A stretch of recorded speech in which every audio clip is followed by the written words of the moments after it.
Good morning, guys. Let me come out here so everybody can see me.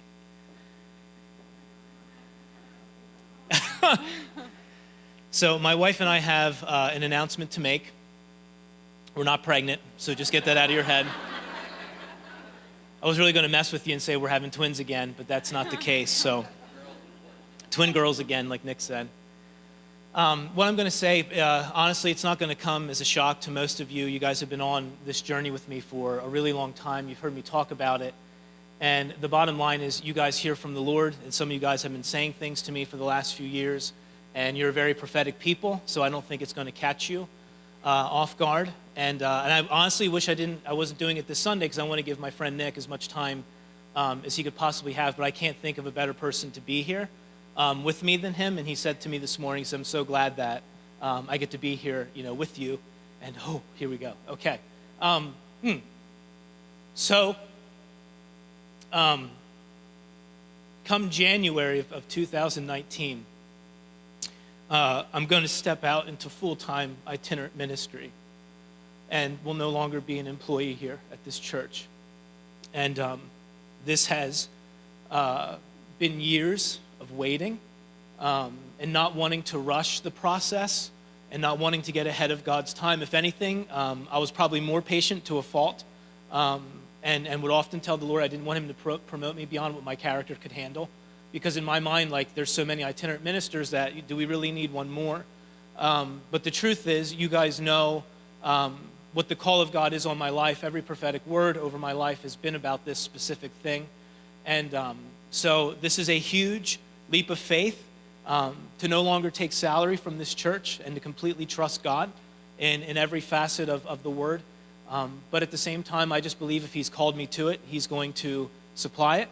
And what's so cool is Tiffany Hunter here in the front row grabbed me and said, I'm going to be very vulnerable. And I said, that's fine. And she said, I just hear the word transition for you and that God's giving you new shoes. And she had no idea that I was even going to share this morning. So the amount of confirmation that has come our way has been absolutely overwhelming. And you guys have no idea what this church has meant to me.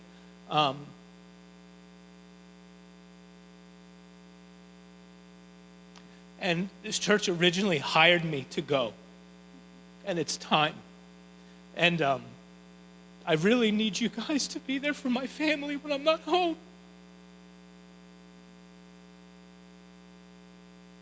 Because this will always be home. And when I am home, I'll be here. And I will continue to speak here as often as Adam will let me. That's up to him. But I will make praise a priority. I want you guys to have first place and when Adam wants me to be here. So there's going to be changes, obviously, to schedules, to the school, to Thursday night, and what that all looks like. And now's not the time where we're actually going to go into any of that. So that information will come out more so this week. But I needed you guys to have the time to pray and to process and digest it. And because I'm not here next week, I'll be in the Netherlands. I leave Tuesday. So if you guys wouldn't mind praying for my family, that would be awesome. Because they're still going to be here. So as much as you can check in on them when I'm gone, and I'll keep Adam apprised what my schedule looks like and everything else. But I mean, honestly, Paul, you said to me last year, the Lord said to you, I wasn't going to be here much longer. So God has just time and time again just confirmed through so many people what that looked like. I said to Nick last year, I feel like this is what the Lord's telling me. And he said to me today, he goes, I wasn't shocked when you texted it to me and said that that's what you were going to talk about this morning. So if you guys could just continue to be there for my family. You guys have been, I love this church. It will always be home. I think the hardest thing will be not seeing my friends.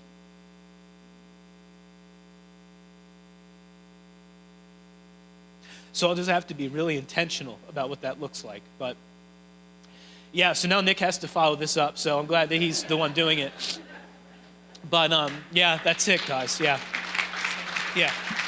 Hey, if anybody has just been personally touched by Brian's teaching, I know, the Lord, he laid hands on me. I experienced the baptism of the Holy Spirit. If you or your children have just experienced the Lord through Brian, would you just stand up? And now would you guys just give it up for this awesome couple?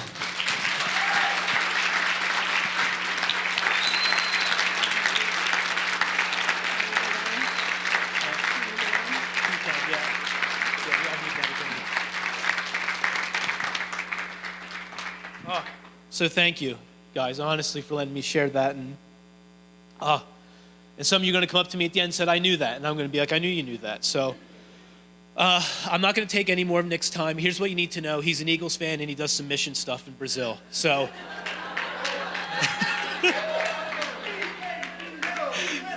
amen. Amen, Jim. Thank you for that. But no, honestly, and I say this all the time, I think we get weird when we introduce people sometimes. I think we really mix up what honor really is in the church. And I'm just happy that my friend's here. And the thing that I love about him the most is the way that he loves Jesus. And you hear it in the songs that he sings. And he is kicking butt in Brazil, man. I mean, he has laid everything down, and his family has made a tremendous sacrifice to just go after the giant of prostitution in Brazil. He's a house favorite. He's been here so many times. He really doesn't need an introduction. And he's got some really cool merchandise out in the lobby, and his brother Luke's going to be out there selling some of that stuff. So make sure you guys send him home with nothing. I'd love to see him completely blessed. And we're actually going to take up a love offering for him right now. And you can make your checks out to Praise Community, and then we give them to Shores of Grace Ministries, which is Nic's ministry. So if the ushers wouldn't mind coming forward, and guys, honestly, there have been times where you've radically blessed him. I want to see it above and beyond. Adam's been talking about generosity. Let's knock their socks off, okay? Let's sow into what it is that God is doing, honestly, in Brazil. And so, because their victory then is our victory. We're partnering with that. All right, so as you guys, go ahead, just pass the baskets. I'm going to pray with my eyes open. You can keep your eyes open. That's not illegal. And we're just going to bless. We're going to bless Nic. Say, Father, we thank you that he's here. All the sacrifice, God, that he's made in following the call of God on his life. Lord, I thank you that there's sacrifice, but I thank you that you're a God of abundance. And Lord, you said that anybody that leaves and follows after you, as hard as Nic is, that he'll receive back, not just more in this life, but also in the next. So we thank you, Lord, that you're actually teaching us to live for eternity and what that actually looks like. And so, Lord, I just bless him here today, the words he's going to share. And Lord, make us to leave changed this morning in Jesus' mighty name. Amen. But it can be. Nope, it's there.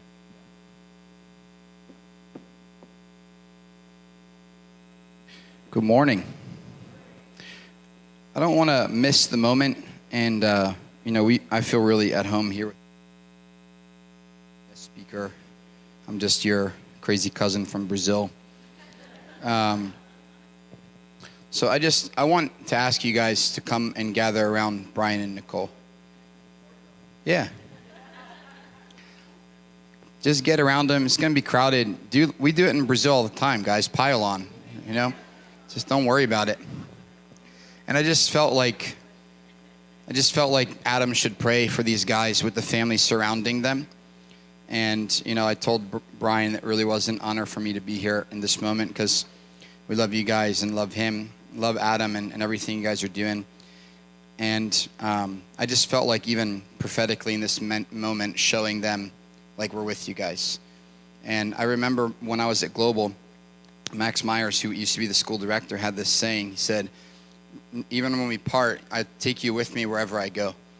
And that's the message, and of course, they're not going to disappear, but you guys are a part of them now. They're going to tell stories about you guys wherever they go, and good stories. Maybe not about Dallas fans, but otherwise good stories.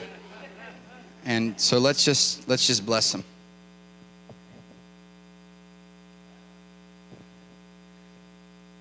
Father, we thank you for this family. We thank you for just how divine you are in your timing. Father, we thank you for so many years, for 8 years with this family at this church. They have poured themselves into our kids, into our youth, into us. Thank you so much for their passion, what it is that they've done here. We bless it. They walk into this next season in a big stride, Lord, with you by their side. And Father, I thank you for all the testimony. I can already hear it. It's just going to pour forth, and all the people that are going to be touched and all the people that are going to encounter you because of what they've decided to do. Lord, bless them, bless them, bless them as they step out in faith. Father, we praise you for the time we've had and the time moving forward. In Jesus' name, amen.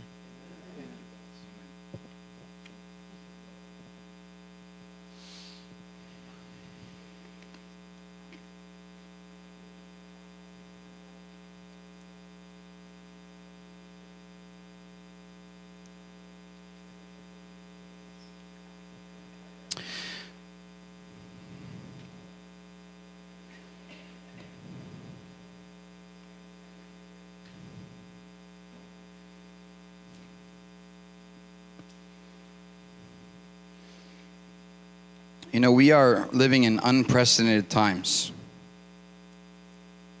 And in the past, I've come and I've shared with you guys about victories and defeats and struggles and overcoming.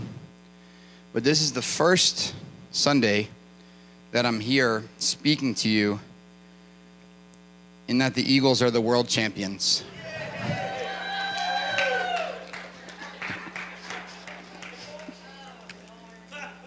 It's a new season, man. Yeah. We're good. All right, let's get more like holy right now. If you have your Bibles, turn with me to 1 Corinthians chapter 2.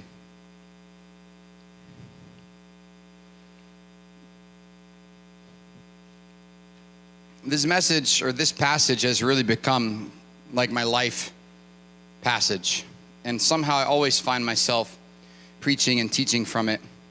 And I'll explain to you in a bit why it's my life passage. But Paul says in 1 Corinthians 2, starting in verse 1, "When I came to you, brothers, I did not come with eloquence or superior wisdom as I proclaimed to you the testimony about God.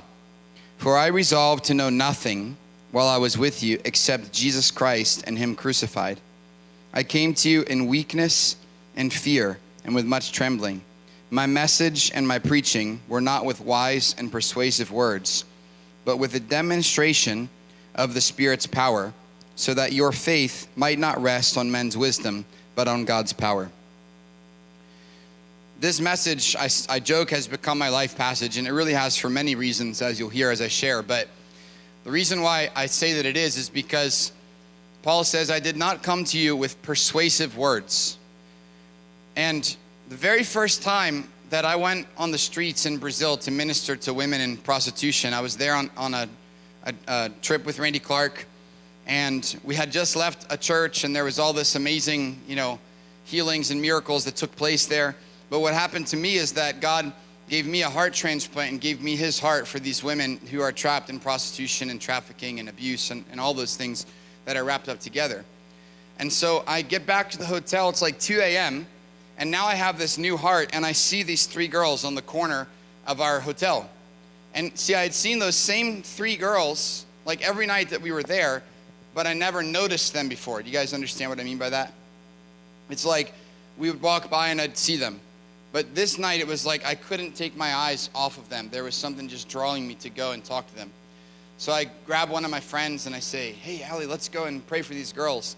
She's like, "Let's do it." And we're all excited. We're so pumped up and so amped that we go all the way to these 3 girls, and only in that moment do we remember that we don't speak Portuguese. So we walk up to them, and I'm like, "Boa noite." And they're like, "Boa noite." And I'm like, like praying for supernatural languages. Like God gave Supresa like 20. He couldn't give me one. It's like, seriously, it never came. So I'm there like, okay, God, help me. What am I going to say? And they're just kind of staring at us like, what do you want? And then I remember that when you go on a trip with Global, they give you this name tag, and on the back of the name tag, there's all of these like prayers and Christian phrases, but they're all super churchy. So like, how am I going to walk up to these 3 girls and be like, "May the glory of God rest upon you," So I'm like looking at the list. I'm like, which one can I possibly use? And in like terrible Portuguese, I pick one and I look at them and say, "Onde dói," which means "where's the pain?" And they're looking at me like, "What?" And I'm like, "It says it right here, onde dói." And they're just like laughing, probably saying a lot of bad words that I didn't understand at the time. So then I'm like, let me try a different one here. So I like go down the list. And I say, "Você tem dor? Do you have pain?" And the first girl's like, "No." And I'm like, all right. I look at the second one. "Você tem dor?" "No." I'm like, third one. She will, like, "Please, God, let her have some ailment, so that I can see her healed." And this makes sense to them. So I'm like, "Você tem dor?" And she's like, "Sim, yes." And I'm like, "Onde?" She's like, "Here," points to her stomach. So I'm like, "Allie, put your hand there and pray for her." So we start praying for her. And she just starts weeping and weeping and weeping and ends up in Allie's arms just crying. And of course, we couldn't interview her to ask her what happened, but we knew that God touched her. So then at the end, I just look at her and I say again, "Você tem dor? Do you have pain?" And she says, no, not anymore. So she's just crying and she looks at her friends like in disbelief, the pain's gone. So then now I'm all confident, right? You know how we do it. You give a word, it works, and you're like, the Lord is speaking to me this morning. So like, it worked with her. So now I turn to the other two and I'm like, where's the pain? And they're like, here and here. And so we pray for them and they're all crying too. And it just ended up being this beautiful time of ministry where these three girls are just weeping. First time that I ever talked to a woman in prostitution on the streets. And there were no words between us. It was just simply that the beauty of the cross and the power of the resurrection that abides in me was enough for that moment. And what I want to tell you this morning is that the beauty of the cross and the power of the resurrection is enough for all of us. It's all that we need. Paul could have come with persuasive words. He would call himself the Hebrew of Hebrews. He was a Pharisee. He was a Benjamite. He could have come either on the Jewish side or he studied Greek philosophy. He could have come on the Greek side, the Greco-Roman side, and just preached an amazing message that would have wowed them all. And yet something happened to Paul on the road to Damascus where he encounters the crucified Christ and he can't get that image out of his mind. We need to have an encounter with the crucified Christ and the resurrected Christ to where that becomes the forefront of everything that we do in our lives. We have a tendency sometimes in more spirit-filled prophetic circles to always talk about the more and looking for like a new revelation or some new message or whatever it might be. And then we just go right past the cross and the empty tomb as if that's old news. And none of those new messages mean anything if it's not for those two things. And Paul recognized that what does the world really need? The world needs to encounter the crucified Christ as he did and to be filled with the power of the Holy Spirit. Are you guys with me this morning? See, when I was in ministry in the local church, for 9 years in local church ministry as youth pastor, worship leader, there were weeks where I could go through a really busy week, not really have a whole lot of time in the presence of God, but still get up and preach a good message on Sunday. And people would be like, wow, this is powerful. And that's not right. I'm just telling you it's the way that it was sometimes. Get busy in ministry, busy in life, whatever. Didn't have a lot of time to just press into the heart of God. Get up and preach a message, preach from your heart, whatever it is, and it was fine. But then I moved to Brazil. And now I'm working with girls who have been completely abused, taken advantage of, sold by their own parents, just totally broken girls and women. And I realized quickly that there was no new message that I could preach that would make it all better for them. There was no cool message when they tell me their story that I could preach and just make them go, wow.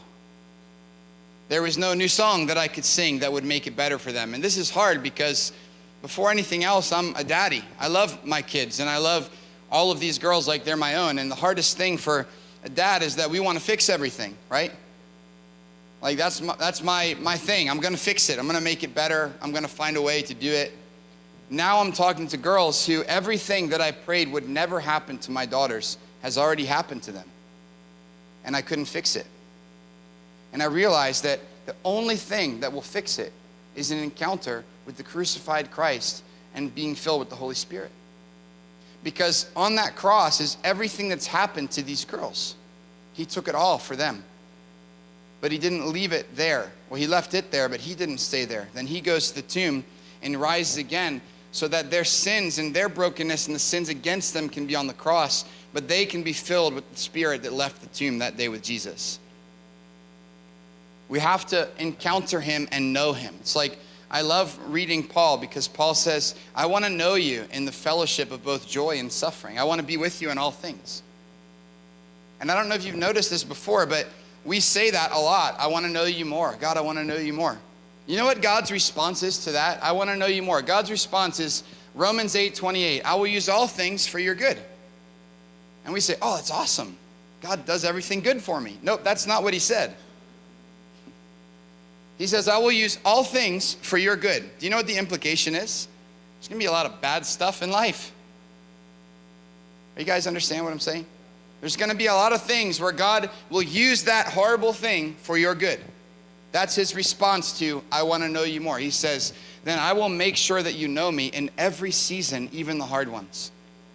I'll make sure that you know me on the worst day of your life, because I'll use that worst thing for your good, because I'm a good father.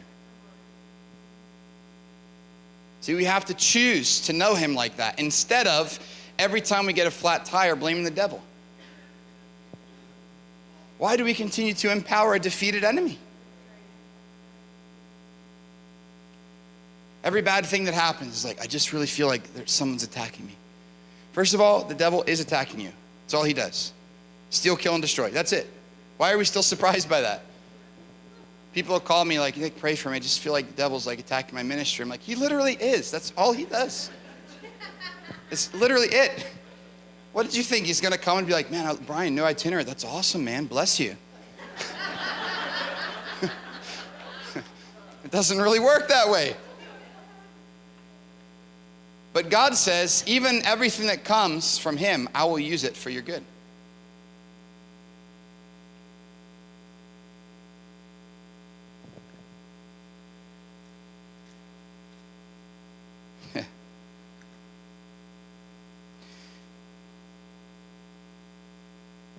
We have this girl that recently came to our house. And, well, let me read the scripture first, because it'll make more sense then. Look with me to 2 Corinthians 3, 17 and 18. Now the Lord is the Spirit, and where the Spirit of the Lord is, there is freedom. And we who with unveiled faces all reflect the Lord's glory are being transformed into his likeness with ever increasing glory, which comes from the Lord who is the Spirit. You know, it's interesting because right before these verses, Paul is talking about Moses, and he's comparing Moses' veiled face coming off of the mount to our transformation with no veil, staring into the face of Jesus. And this is really important for us for a couple of reasons. One of those reasons is because in the old covenant, one person was anointed, or the glory rested on one person, and everybody else watched that person's gift. That to me sounds a lot like our conferences sometimes. But the purpose of the anointing in the new covenant is not for one person to be anointed and everybody to watch the gift of one, but for everybody to look into the face of Jesus. So that's to say, anyone who is anointed in the new covenant, in our day today, anyone who comes here and speaks should be pointing you towards the face of Christ, so that you're being transformed into his glorious image. Do you understand what I'm saying? The old covenant was like, oh my gosh, look at Moses. He's lit up. Did he get like a new hairdo or what? Because his hair is bright white. And everybody's looking, and he has to wear a veil because it's so bright. In the old covenant, you and I couldn't even go into that place because of sin in our lives. The Holy of Holies was off limits to us. But then what did God do? He took the room that we could not enter and he put it inside of us.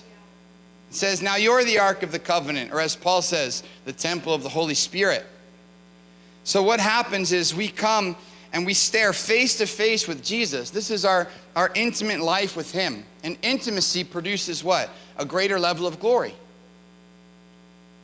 But what does the glory look like? Because sometimes we kind of associate glory with like the power, the fireballs of heaven, and like the angels coming and doing all this miraculous stuff. That's just like the presence in general. But actually the glory in most cases is tied to the goodness of God. Remember Moses when he says to God, show me your glory? And God's like, oh, he would die. But if you go hide in the rock, I'll show you my goodness. His response to wanting to see the glory is, I'll show you my goodness, because God is so glorious, but in his glory we see his goodness and we learn who he is. Now this is telling us in 2 Corinthians 3, we're not just observing his glory. It says we contemplate his glory and we come face to face, but there's no veil now. So that means we have access to it. And as we stare into the beautiful face of Jesus, we become more like him. So when it says here, then you go from glory to glory, or ever increasing glory, it's not talking about your anointing to see miracles and healings. That will happen too. But what I'm saying is, it's saying you're becoming more like Jesus every day. We have this girl who recently came to our house, and she's been there just for a few months. And this girl came just like fighting everybody and just arguing and stealing stuff and breaking things. And it happens a lot because our girls come from extreme trauma and broken backgrounds and whatnot. But this girl was like really pushing the limits to where the staff of our house came to me and they're like, we can't take this girl anymore. She's out of control. And I'm like, just give her a chance, you know? Let's give her some more time. So then with what she do with that more time, she fights with another girl and bites her thumb so bad that she rips her skin off of her thumb. And the girl's bleeding, has to go to the hospital. And then our staff was like, we're done. You just have to be done. I'm like, let me just talk to her one more time. So I go and I talk with her, and this is the problem, right? If you look at Rachel and you look at me, you're going to be like, oh, Rachel's so sweet and pretty. And Nick looks like he spent years in a penitentiary. But the truth is that I'm like the softest one of all. And the girls know it. Trust me, they know it.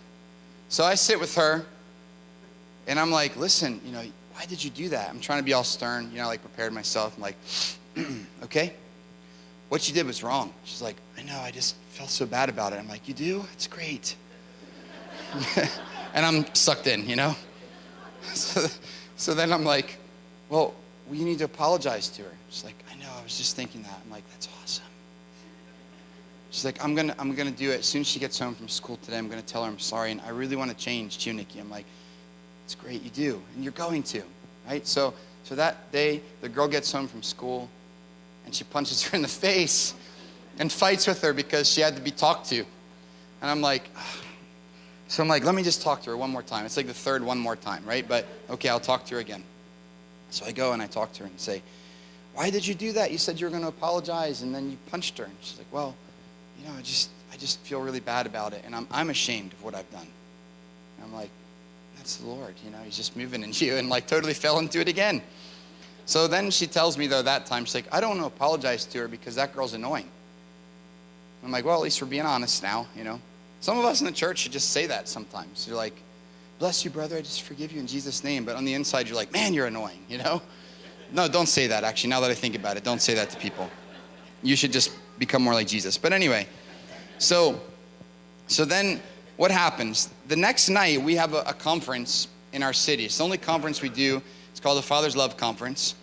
And we're having this time, you know, throughout the whole weekend where it's going to be all about the Father's heart and baptism of his love and everything. It's really powerful. And so our staff of the house didn't want her to go because of all of her behavior. So they're like, she can't go. She's going to be, you know, forbidden from this. And I said, listen, I really think she should go because what happens at the conference she needs. So let's have her go so that she can get a hold of it. It's always kind of like funny when parents like ground their kids from like going to youth group. You know, it's like, you're not being Christ-like. You're grounded from youth group. It's like, okay. So the staff was kind of hesitant. They're like, well, but what if she fights there? And I'm like, look, you'll get a break from her. She'll be with me the whole night. And they're like, take her. It's great. She can go. So she goes with all the other girls, and Mike Van Holt from China was there ministering, and he does a fire tunnel at the end. And at the end, all these people are coming through, and, you know, it's like, I don't know, 500, 600 people. They're all coming through. And I see her come through, and the first time through, she's just kind of like laughing, thinking it's funny. It's weird, you know, everybody's shouting fire. And then the second time she comes through, she has her head down, and she's kind of more quiet. And the third time she comes through, this time she's crying. She comes through a fourth time, she's weeping again, can barely get through it. And the fifth time that she comes through, someone had to help her get through the whole thing. And she's just weeping, weeping, weeping. And I watch her at the end, and she gets to the end of the fire tunnel, and all of a sudden, I'm watching her because she's crying, it's beautiful, Jesus is touching her, and she just goes like this. And she goes and finds that girl. And she goes to her, and she says, I'm so sorry for what I did to you. Would you please forgive me? I did not want to hurt you. Please forgive me for that. They left that night hand in hand, went to the car together, sit with me in the car. Get back to the house, she gives her some nail polish, gives her some lip gloss. I just want to bless you because I feel so bad about what I did and I want to be your friend. What happened in that moment? See, she came before the glory of God. There's no veil, so there's no need for a sacrifice to pass through to get into the presence. It's the need now is to acknowledge what you're looking at. So she looks at the glory of God and is so impressed by his beauty that she herself is convicted about what she has done. What happens when we stare into the glory? If the glory is the goodness of God, then we should become more good. If the glory is the beauty of God, then we should become more beautiful. As we stare into his glory and his presence, we should be transformed into his image. This is what Paul is saying here. And then we go from glory to glory. See, this is what God is calling us to as sons and daughters. He paid the price, not just to die and get you to heaven. I can't stand that rhetoric about a shallow gospel, that Jesus came and died so that you could go to heaven. That's not enough of the story. It's not enough of the message. He didn't die so that he could get you into heaven. He died to put heaven inside of you. He died so that you can have access to the Father like there was in the garden. And the truth is, we don't take advantage of that access sometimes because we're still looking for a priest who can go in on our behalf and then come out and give us the word of the day from God. I'll tell you something. In my life, in Brazil, with all the stuff that we deal with and all of the brokenness that's around us, it's overwhelming every moment of every day if I step out of dependency on the Father. Now, if I'm with him, then his yoke is easy, his burden is light. But if I step out of that and I try to fix it like I was in that moment and I try to make everything better, man, it'll just crush me. So where does everything that we do as a ministry come from? It comes from the secret place, being totally in love with Jesus. It comes from being totally dependent on him in every moment of our ministry. And what happens is then we see our girls following that. Now, don't get me wrong, they can still be rascals for sure. I mean, they can really, they can lay it on thick. But just recently we had this group of visitors come and it's funny because they came like as super missionaries, like matching t-shirts and they're like ready to save the world and build houses, even though we didn't need them to build anything. But they, they come like ready to just go for it. One dude brought a hammer in his suitcase. He's like, I brought a hammer in case you need it. I'm like, okay, we have hammers, but that's cool that you brought that. So, but they came with like kind of this mentality, of like, we're going to just like do it all. So they say like, we want to have a time at Bethany. And usually I can tell people's hearts because when ministry people come or people that are like really blessed by what God's doing or are just like in the flow of his heart, they come and say things like, how can we serve? How can we be part, of what's going on?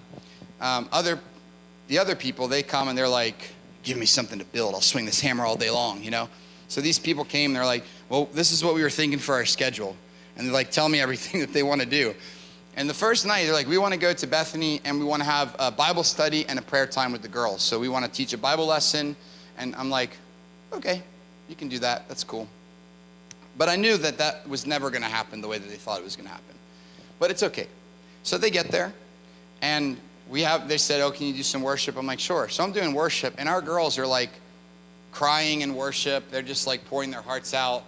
And I look at like everybody on that team and they're like watching the girls like they're saving them by their stares. I don't even know, but they're just like staring them down. And our girls are worshiping. So in other words, what's happening? They're watching Jesus, the people are watching them. So as our girls are watching Jesus, they're being more and more transformed into his image. So during worship, the girls then turn their attention to those visitors. They go and just start hugging them and praying over them. And all those people end up on the floor as our girls are praying over them. So that was the Bible study that night. But this is what life should be like. We should just be so full of who he is. Our ministry should be the overflow of our intimacy with him. I'll tell you what, man, like the driest people that I meet in traveling are pastors and missionaries.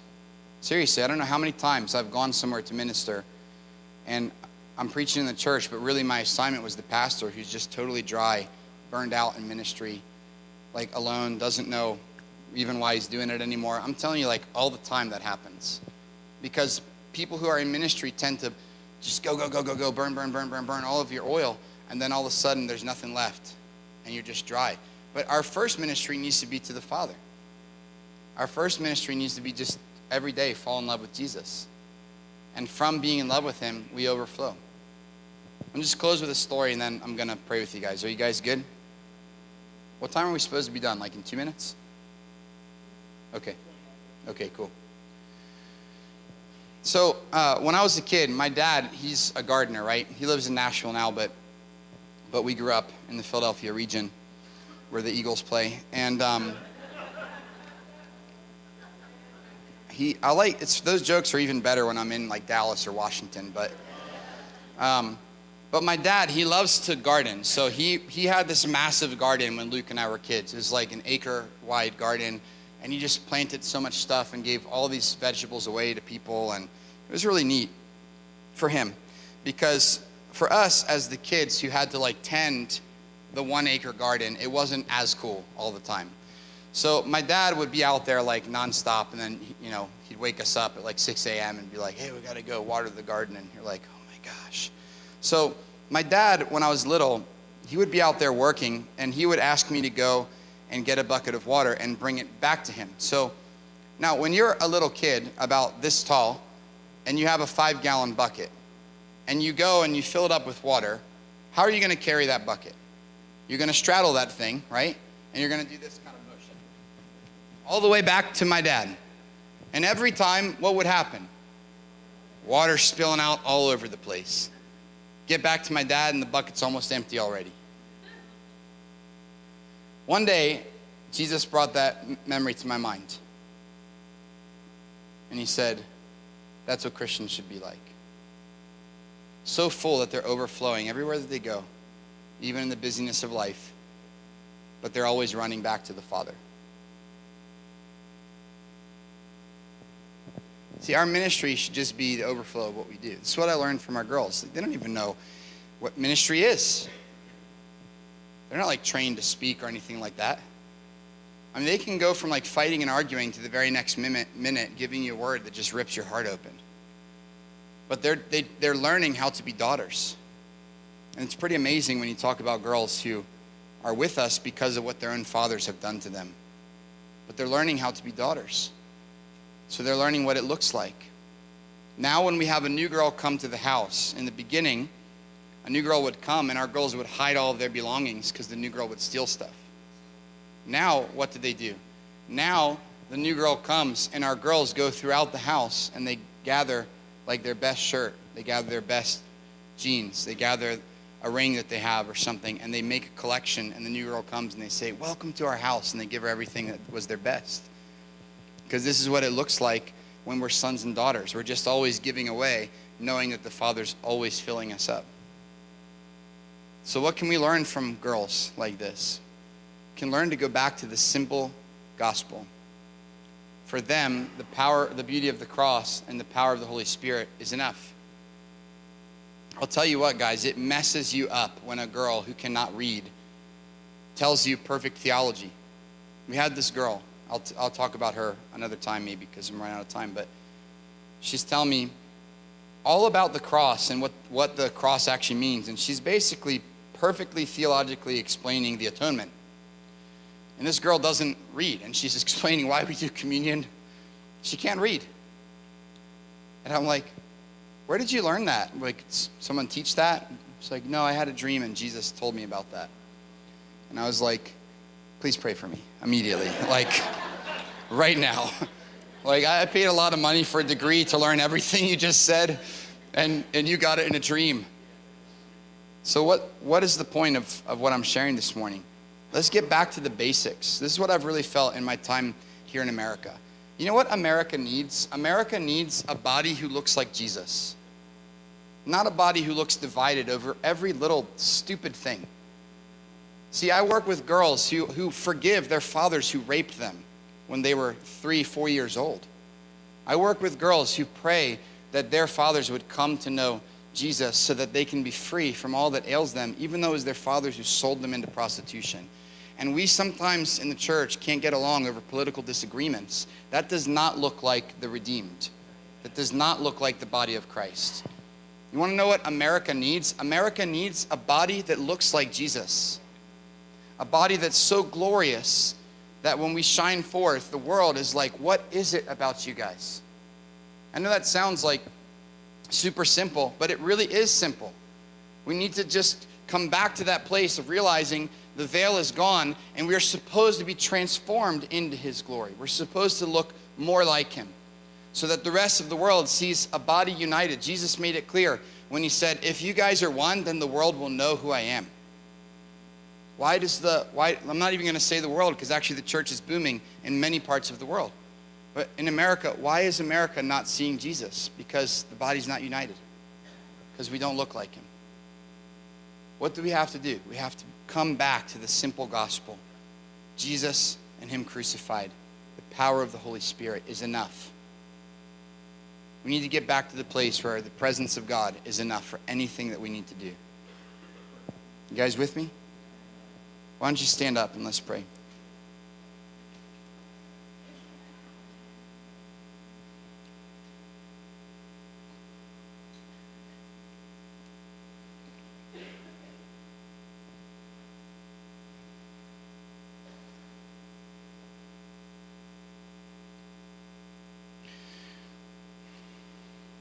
Jesus, you're beautiful. I just pray right now, God, for anyone here that doesn't understand what that means. Anyone here who's like, I don't see his beauty, I don't see the glory. God, reveal to them right now. John 1:18, no one has seen God, but Jesus has made him known. So I thank you, God, that when we were wondering, where is God and who is God and what is he doing in my life, we have only to look to Jesus to see. And Father, we want to be a people that look like you. We want to be a people who look like Jesus so that the world would come to know you. We don't want to waste your sacrifice and waste time in being divided over things that don't matter. We want to come back to looking like Jesus and being like you. God, and we know that all of the brokenness of the world, all of those difficult things and topics and all that stuff, that Jesus took all of that on the cross. So we don't have to be Mr. Fix-Its and Mrs. Fix-Its. We just need to look to you and become more like you.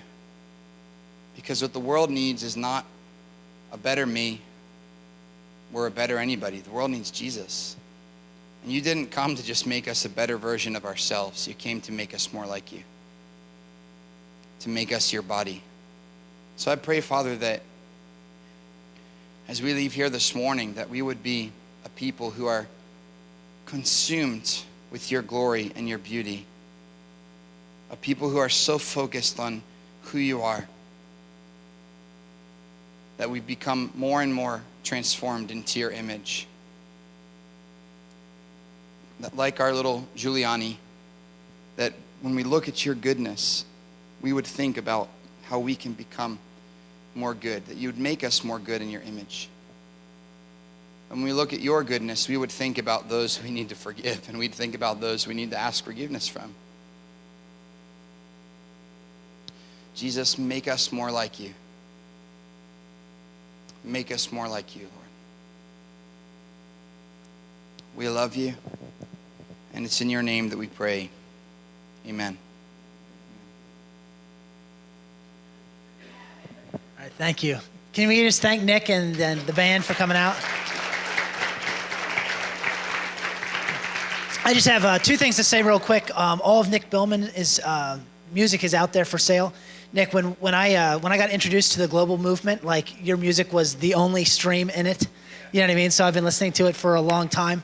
A lot of times you and I duet in the car. I sing Rachel's parts, and you sing your parts, and we sweep. No, never mind.